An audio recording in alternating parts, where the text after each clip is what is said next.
Biasanya kejuaraan kickboxing atau bela diri lain yang diselenggarakan tingkat daerah diisi oleh atlet-atlet dari sasana yang sudah ternama atau sudah besar, sudah established. Tapi kami camp-camp rumahan seperti ini juga tidak kalah. Kita bisa menciptakan dan membangun atlet-atlet yang berkompeten untuk bertanding di kejuaraan-kejuaraan bergengsi. Salah satunya kita sekarang ada di sini, di Camp Satria Muda, yang terletak di lapangan atau di sekretariat RT 05 Villa Mutiara Gading 2. Oke, camp ini awalnya berdiri dengan adanya komunitas M Squad yang didirikan oleh Abdel Fat Prima Sakti, saya sendiri, dan Naufal Amrul, seorang pelatih Jiu-Jitsu di Bekasi. Dan kami mendirikan M Squad pada awalnya adalah sebagai wadah untuk mencegah perilaku kenakalan-kenakalan remaja seperti bullying atau tawuran dan lain-lain. Kita mengadakan perkumpulan M Squad ini untuk mereka menyalurkan bakat, menyalurkan waktu, menyalurkan tenaga mereka dibanding dengan mereka melakukan kenakalan-kenakalan remaja. Dan dengan kita mengajarkan mereka di komunitas ini, mereka menjadi lebih tenang dalam menghadapi situasi dan mereka dapat menjadi lebih bijak untuk bersosialisasi dengan masyarakat. Oke, pada awalnya M Squad berlatih secara nomaden di tempat yang berbeda-beda, menyesuaikan dengan kondisi dan anggotanya. Namun, seiring berjalannya waktu, setelah 1,5 tahun, kami mendapatkan tempat yang tetap untuk berlatih sehingga kami mendirikan camp yang bernama Satria Muda ini. Dan bertepatan dengan diselenggarakannya event Rookie Low Kick Kickboxing yang diadakan oleh KBI Tangerang, kami mengirimkan sejumlah atlet dan berhasil meraih sejumlah medali.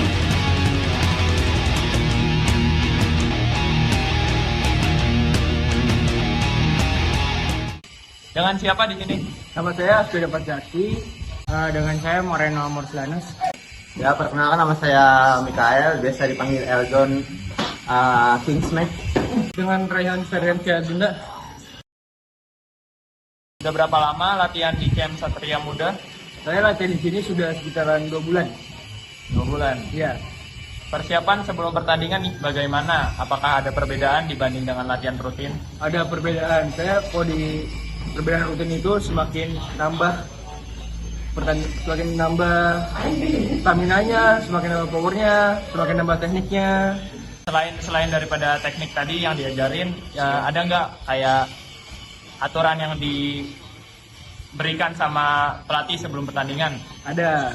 Yang itu tidak boleh merokok dan kayak menjaga-jaga makanan aja biar posturnya bagus sama fisiknya. Oke. Kesan selama latihan di camp ini bagaimana? Sama latihan itu baik, pertemanannya juga asik, bergaul, terus menambah wawasan, bela diri kalau ada orang yang sedang bertarung gitu. Oke.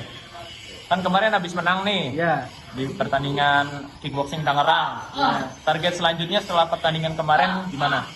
Target selanjutnya saya akan lebih terus berlatih keras untuk memenangkan turnamen-turnamen berikutnya. Oke. Dengan saya Moreno Morsilanus. Sekarang Anda sedang bersekolah atau bagaimana? Saya bersekolah di SMA 1 Taman Utara kelas 10. Oh, berarti sekarang masih SMA. Ya. Sudah berapa lama latihan di camp Satria Muda ini? Saya udah sekitar 4 bulanan. 4 bulan latihan. Dan sudah bisa memenangkan pertandingan di kickboxing. Persiapannya sebelum pertandingan kemarin bagaimana? Apa ada perbedaan dibanding latihan rutin? Saya waktu itu training camp rutin 2 minggu, latihan setiap hari. Itu latihannya setiap hari harus ya latihan lari 20 menit, terus kuatin kelenturan, terus sama power. Oke, berarti PR-nya di situ ya. Pesan selama latihan di camp ini? Pesan selama latihan di sini, terima kasih sama coach sama teman-teman udah bikin jadi lebih sehat lagi, terus udah bisa ngasih ilmu. Oke. Target selanjutnya setelah pertandingan kemarin kan kemarin habis menang. Ada target nggak selanjutnya mau kemana? Target ini udah mau Februari nanti main lagi MMA. Semoga saya bisa menang. Oke, berarti setelah ini langsung lanjut lagi tandingnya. Iya. Bagus nih. Next, sudah berapa lama latihan di Camp Satria Muda? Saya baru latihan 1,5 bulan. 1,5 bulan Ya. latihan. Persiapan sebelum pertandingan bagaimana? Apa ada perbedaan dibanding latihan rutin? Buat persiapan buat pertandingan sih ada perbedaan ya. Jadi lebih ditambahin fisiknya. Jadi kayak misalnya lari, jadi kita jadi suruh di sprint 2 kilo, terus disuruh shadow box jadinya 3 ronde, terus habis itu disuruh skippingan lagi selama 20 menit.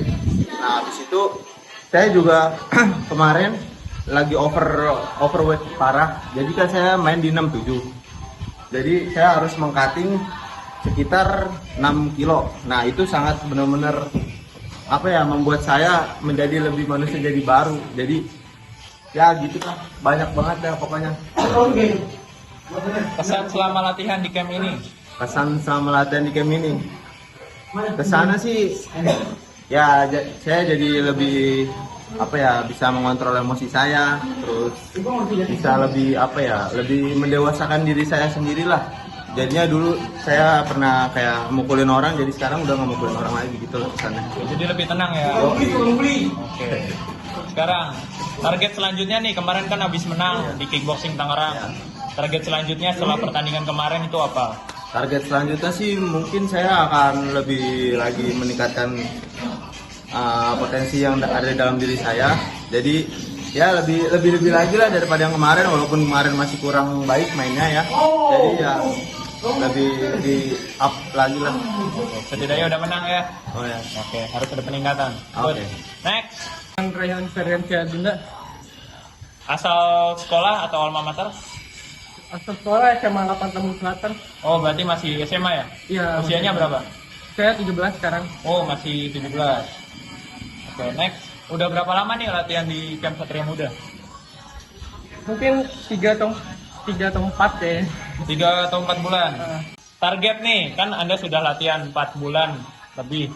Targetnya Anda mau kemana setelah latihan 4 bulan di sini? Apa mau mencari prestasi atau hanya sebagai hobi aja di sini?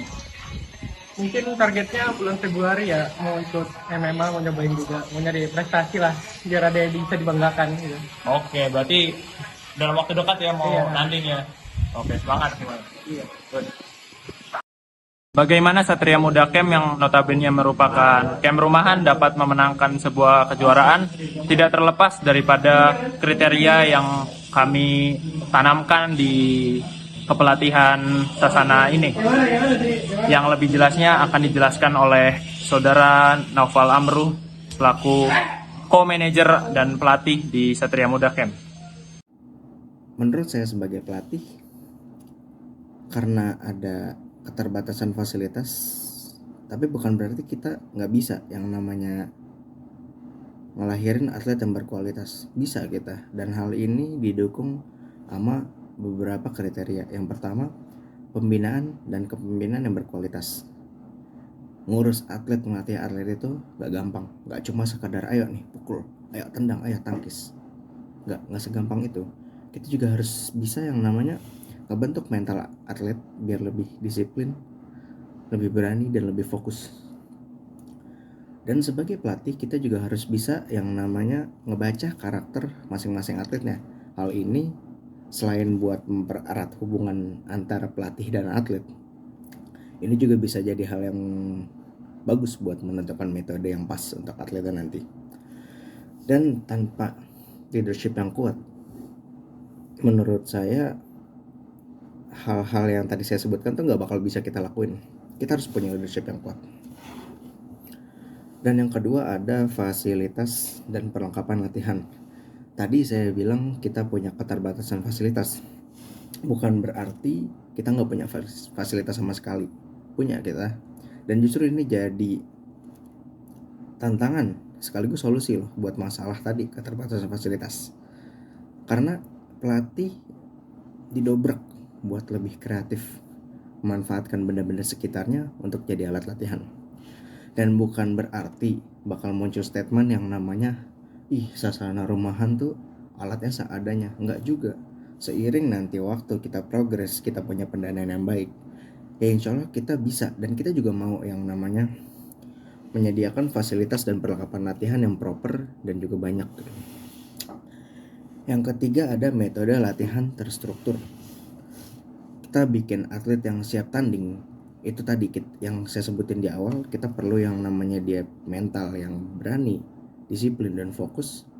Kita juga harus punya metode yang pas. Nah, metode yang pas ini menurut saya adalah metode yang gak cuma sesuai dengan kebutuhan atlet, tapi juga sesuai dengan karakteristik atletnya. Kenapa? Atlet itu banyak ya, maksudnya kalau atlet itu punya karakteristik yang banyak, berbeda-beda. Kalau kita matok satu metode aja, ya gak akan semuanya bisa ngikutin. Mereka akan cenderung malas. Kenapa? Udah gak sesuai sama jati diri dia lah ya, sama karakter dia. Nah, dengan kita bikin metode latihan yang tadi sesuai dengan kebutuhan dan karakteristik atletnya, atlet itu bakal ngerasa cocok. Kalau dia udah ngerasa cocok, insya Allah dia bakal jauh lebih semangat buat latihan. Yang keempat ada kedisiplinan dan solidaritas. Hal ini hal yang krusial menurut saya. Kenapa? Tanpa kedua hal ini susah yang namanya progres atlet bakal jadi lebih baik. Tanpa disiplin nih, kita punya metode A sampai Z yang gak akan terlaksana kalau kita gak disiplin. Dan solidaritas, nah ini juga salah satu hal yang penting ya. Kenapa? Karena kalau kita udah munculin yang namanya solidaritas, loyalitas itu pasti lahir dari situ. Dan menurut saya camp-camp kecil, sasana rumahan kayak kita ini punya advantage yang gede dalam hal itu, mengingat anggotanya yang sedikit. Jadi pelatih, atlet bakal lebih mudah ngejangkau masing-masing individunya. Dan yang terakhir ada jaringan komunitas dan dukungan lokal. Jaringan komunitas, nah kita ini juga perlu banget yang namanya ngebangun relasi sama camp-camp lain. Hal ini berguna buat yang kita tukeran informasi, sharing-sharing pengalaman, sharing-sharing metode.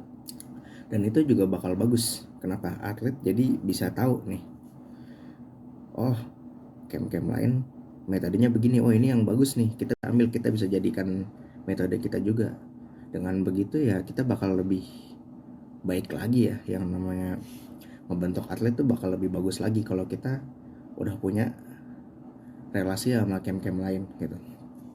Dan tadi ya saya sebutkan dukungan lokal. Nah, mengingat sasana rumahan ini cenderung menggunakan fasilitas masyarakat, kita juga perlu yang namanya perizinan mereka. Gak cuma perizinan, kita juga perlu yang namanya dukungan. Karena tanpa hal itu kita akan ngerasa kita membentuk atlet tuh rasanya kayak merangkak. Atlet juga bakal ngerasa terkekang kalau kita nggak diizinin dan nggak didukung. Maka dari itu kita perlu banget yang namanya dukungan dari lingkungan sekitar. Karena banyak orang berbakat di luar sana yang karena nggak didukung, jadi nggak dilanjut.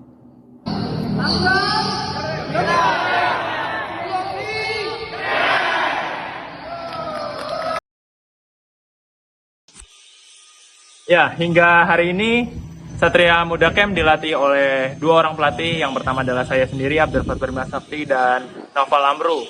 Untuk Anda yang tertarik join di Sasana Satria Muda ini, kami menerima segala kalangan, baik secara usia maupun gender dan ras ataupun agama, kita tidak membedakan gitu. Semua kalangan boleh masuk ke sini.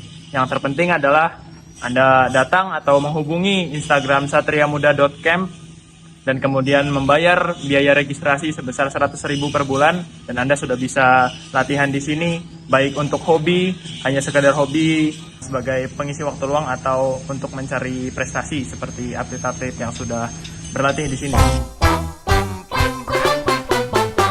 Sekian dari saya. Kurangnya mohon dimaafkan. Wassalamualaikum warahmatullahi wabarakatuh. She was afraid to come out of the locker. She was afraid that somebody would say 2, 3, 4, tell them.